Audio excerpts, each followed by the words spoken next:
প্রথম কথা, বেদাত হলো এমন এক জিনিস যেটা ইহদাস, নতুন সৃষ্টি। কিসের মধ্যে? ফিদ্দীন, দ্বীনের ভিতরে, মানে ঈমানের ভিতরে, আকীদার ভিতরে, আমলের ভিতরে নতুন কোন সৃষ্টি কিছু করলে মালা আসলালাহু, যেটার কোনো দলিল প্রমাণ নাই, এটার নাম হলো শরীয়তের দৃষ্টিতে বেদাত। তাহলে এখানে কয়েকটা কথা বলছি। একটা কথা বলছি, বেদাতটা হবে কিসের মধ্যে?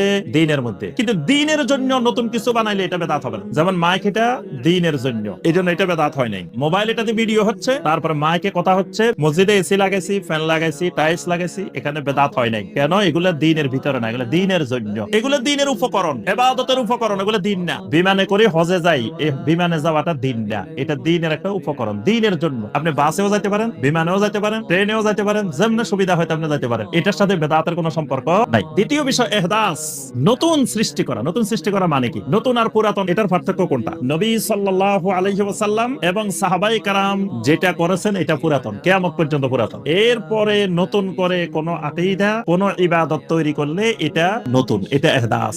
আর নবী সাল্লাল্লাহু আলাইহি ওয়াসাল্লাম বলেন, ইয়্যাকুম ওয়া মুহদাসাতিল উমুর ফা ইন্না কুল্লা মুহদাসাতিন বিদআ। এরকম নতুন সৃষ্টি যেটাই হবে এটা বিদআত। নতুন সৃষ্টিটা কেমনে হয়? কয়েকটা পদ্ধতিতে হয়। একটা পদ্ধতি হলো এটার কোনো নমুনাই নাই। নবী সাল্লাল্লাহু আলাইহি ওয়াসাল্লামের যুগে, সাহাবায়ে কেরামের যুগে, তাবেঈনদের যুগে, তাবেঈনদের যুগে এটার কোনো নমুনাই নাই। এরকম নতুন মডেলের ইবাদত, এটাও বিদআত, এটা নতুন। ঈদে মিলাদুন নবী, 12 রবিউল আউয়াল আসলে ঈদ পালন করে এবং বলে যে সকল ঈদের সেরা ঈদ ঈদে মিলাদুন নবী।